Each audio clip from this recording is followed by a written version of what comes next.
Hello everyone, welcome to my channel. Last lecture में हमने lacrimal apparatus की applied anatomy पढ़ी थी और आज हम पढ़ेंगे टीयर फिल्म के बारे में। टीयर फिल्म का स्ट्रक्चर, उसकी लेयर्स, उसके बारे में सब कुछ पढ़ेंगे।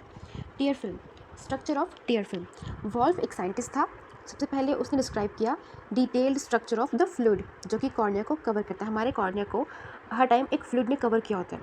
सबसे पहले वॉल्फ ने उसको डिस्क्राइब किया और उसने नाम दिया इसको प्री कॉर्नियल फिल्म, क्योंकि एक फिल्म की तरह था फ्लूइड हमेशा कॉर्निया के ऊपर, और एक कॉर्निया के ऊपर था तो उसको नाम दिया प्री कॉर्नियल फिल्म। उसने डिस्क्राइब किया कि ये जो प्री कॉर्नियल फिल्म है या फिर टीयर फिल्म जिसको हम कहते हैं, वो 3 लेयर्स से बनी हुई है। वो 3 लेयर्स अगर हम पोस्टीरियर से एंटीरियर की तरफ जाएँ तो हमें दिखती है म्यूकस लेयर, फिर एक्वस लेयर एंड फिर लिपिड या फिर ऑयली लेयर। यानी कि मोस्ट एंटीरियरली लिपिड लेयर होगी, बीच में एक्वस लेयर होगी और सबसे पोस्टीरियर में म्यूकस लेयर होगी। अगर हम कैसे देख रहे हैं इनको, पोस्टीरियर से जा रहे हैं एंटीरियर की तरफ, तो कैसे दिखाई देंगे हमें? एम से म्यूकस लेयर, फिर उसके बाद एक्वस लेयर, फिर उसके बाद सबसे आगे लिपिड लेयर दिखाई देगी या फिर ऑयली लेयर। उसके बाद अब इनकी तीनों लेयर्स के बारे में पढ़ेंगे। म्यूसिन लेयर, ये इनर मोस्ट लेयर है and it is about 0.2 micrometer thick stratum of the tear film. Stratum यानी कि layer. It consist of mucin, mucin से बनी हुई है ये लेयर। म्यूसिन क्या है? एक हाई मॉलिक्यूलर वेट ग्लाइकोप्रोटीन है and it is secreted by conjunctival goblet cells and glands of men's.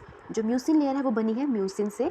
Mucin एक ग्लाइकोप्रोटीन है, इसको सिक्रीट करता है कंजक्टिवल गॉबलेट सेल्स और gland of Manz. It converts the hydrophobic corneal surface into hydrophilic one. Mucin layer जो है cornea की hydrophobic surface को कन्वर्ट करती है हाइड्रोफिलिक सरफेस में। यह है म्यूसिन लेयर का काम। सबसे इनरमोस्ट लेयर थी म्यूसिन लेयर। उसके बाद है एक्वस लेयर। एक्वस लेयर जो है वो हमारी टीयर फिल्म का यानी कि प्री कॉर्नियल फिल्म का बल्क बनाती है, मेन बल्क बनाती है, और ये इंटरमीडिएट लेयर है यानी कि दोनों के बीच की लेयर है। एंड ये 7 माइक्रोमीटर की है जबकि अर्लियर वाली 0.2 माइक्रोमीटर की थी। ये है 7 माइक्रोमीटर। बल्क बनाती है main and it consist of tears. Tears होते हैं इसके अंदर, secreted by main lacrimal gland and accessory lacrimal gland. जो म्यूसिन लेयर थी उसके अंदर म्यूसिन था जो कौन करता है सिक्रीट? कंजक्टिवल गॉबलेट सेल्स और gland of Manz. Aqueous layer में टीयर्स हैं जो कहाँ से आए? मेन लैक्राइमल ग्लैंड और एक्सेसरी लैक्राइमल ग्लैंड से। ये जो टीयर्स हैं वो किस किस से बने होते हैं? हमारे जो आंसू हैं वो किस किस से बने होते हैं? वो वाटर से बने होते हैं और small quantities of solute such as sodium chloride, sugar, urea and proteins. Therefore, it is alkaline and salty in taste. It also contains antibacterial substances जैसे कि lysozyme, beta-lysine, lactoferrin, IgA, IgG and IgM। हमारे जो tears हैं इनके अंदर क्या क्या होता है? इनके अंदर वाटर होता है, सॉल्यूट्स में इनके अंदर सोडियम क्लोराइड होता है, शुगर, यूरिया, प्रोटीन्स। इनकी वजह से ये एल्कलाइन नेचर के होते हैं टीयर्स और सॉल्टी इन टेस्ट होते हैं। और इनके साथ साथ इनके अंदर एंटीबैक्टीरियल सब्सटेंस भी होते हैं, लाइसोजाइम होते हैं, बीटा-लाइसिन होते हैं, लैक्टोफेरिन, IgA, GM। ये सब कहाँ है? एक्वस लेयर के अंदर, जो कि सेकेंड लेयर है। अब लिपिड और oily layer, this is the outer most and thinnest layer. ये है 0.1 माइक्रोमीटर की। म्यूसिन लेयर थी 0.2 माइक्रोमीटर की एंड एक्वस लेयर थी 7 माइक्रोमीटर की। सबसे कम पतली कौन सी लेयर है? सबसे ज़्यादा पतली लिपिड लेयर जो कि है 0.1 माइक्रोमीटर। आउटर मोस्ट है यानी कि एंटीरियर की तरफ है। ये बनती है at the air tear interface, क्योंकि एंटीरियर है तो टीयर और एयर का जो इंटरफेस है वहाँ पर बनती है lipid layer. From the secretions of meibomian, Zeis and Moll glands. This layer prevent the overflow of tears and retard their evaporation and lubricates the eyelid as they slide over the surface of the globe. Function क्या है tier film के? ये cornea और conjunctiva को moist रखेगा, cornea की surface को maintain करके रखेगा, ऑक्सीजन प्रोवाइड करेगा एपिथेलियम को। डेब्रिस या कोई भी इरिटेंट अगर हमारे आँख में आता है तो उसको ये वॉश कर देते हैं टीयर फिल्म, और इन्फेक्शन प्रिवेंट करेगा। कैसे? क्योंकि इसके अंदर क्या है? एंटीबैक्टीरियल सब्सटेंसेस हमने पढ़ी थी, लैक्टोफेरिन, बीटा-लाइसिन, वो सब। तो ये इन्फेक्शन भी प्रिवेंट करेगा and it facilitates movement of the lids over the globe. उसके बाद secretion of the tears. Tears are continuously secreted throughout the day by accessory and main lacrimal gland. जो accessory lacrimal gland है वो करते हैं tears की basal secretion, और जो मेन लैक्राइमल ग्लैंड है वो करते हैं टीयर्स की reflex secretion. Reflex secretion is in response to sensation from the cornea and conjunctiva. Cornea और कंजक्टिवा में कोई भी सेंसेशंस आएंगी, उनके रिस्पॉन्स में क्या होगी? रिफ्लेक्स सिक्रीशन, जो कौन करता है? Main lacrimal gland. Probably produced by evaporation and breakup of tear film. और ये जो कॉर्निया और कंजक्टिवा है, सेंसेशंस कहाँ से आएंगी इनमें? Produced by evaporation and breakup of tear film. Hyper lacrimation यानी कि लैक्राइमेशन का ज़्यादा होना, it occurs due to irritative sensation from cornea and conjunctiva. कोई भी इरिटेशन हमारी आंखों में होती है कॉर्निया कंजक्टिवा में, तो उससे हाइपरलेक्राइमेशन होता है। Afferent pathway of this secretion is formed by fifth nerve and efferent by parasympathetic supply of lacrimal gland.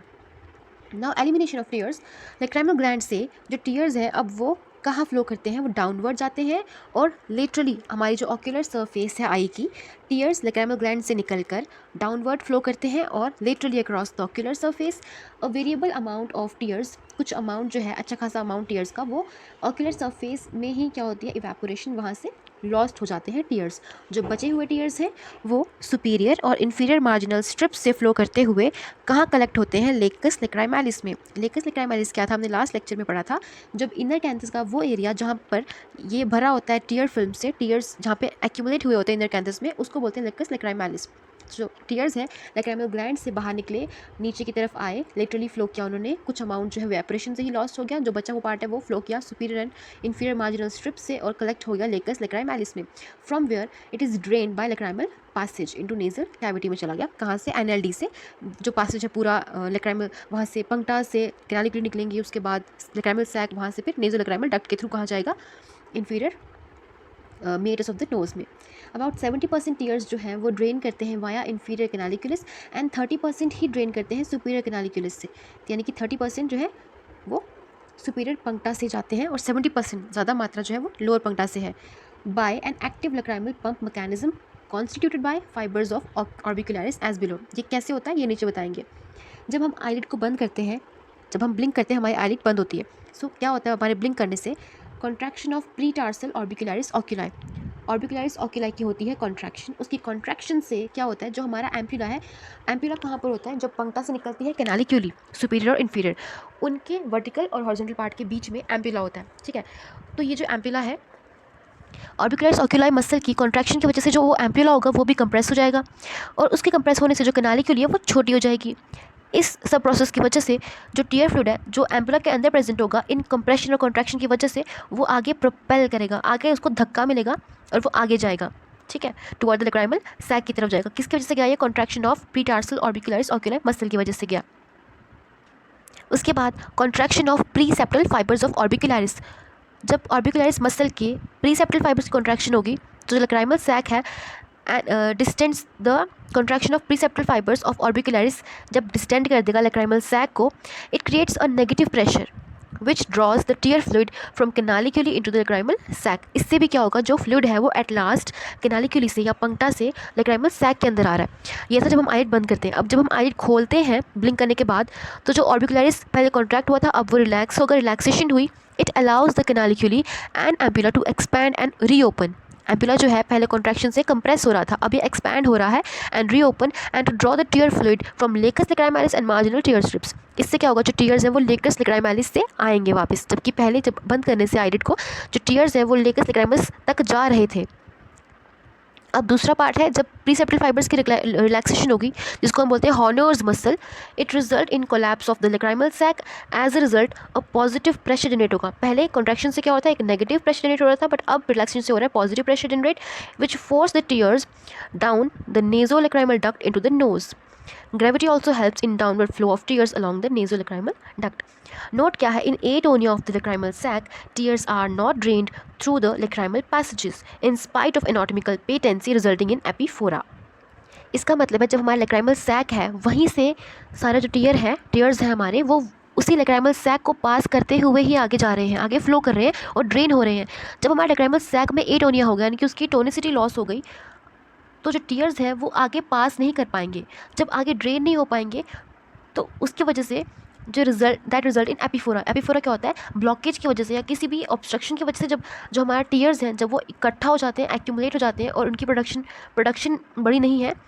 एक होता है जब लैक्राइमल ग्लैंड प्रोडक्शन बढ़ाते हैं, एक उससे टीयर्स बढ़ जाते हैं। इसमें भी टीयर्स ज़्यादा होंगे, एक्सेसिव सिक्रेशन होगी, बट इसमें जो कारण है वो ये होगा कि यहाँ पे कहीं पे ऑब्स्ट्रक्शन हुई होगी, तो उसको हम बोलते हैं एपिफोरा। और यहाँ प्रॉब्लम क्या है, लैक्राइमल सैक का एटोनिया, उसके एटोनिया की वजह से ये सब हुआ है। तो हमने इसमें क्या पढ़ा, हमने पढ़ा इसमें टीयर फिल्म के बारे में, उसके स्ट्रक्चर पढ़ा, उसकी लेयर्स पढ़ी, पोस्टीरियर से एंटीरियर जाओगे तो क्या क्या होती है, फंक्शंस पढ़े उसके बाद एलिमिनेशन ऑफ टीयर्स पढ़ा, कहाँ कहाँ जाते हैं टीयर्स आने के बाद हमारी आई में, कैसा पाथवे था, हम जब ब्लिंक करते हैं तो क्या होता है, ओपन करते हैं तो क्या होता है आईलिड को, और ये नोट पढ़ा हमने। तो इस लेक्चर में इतना ही। थैंक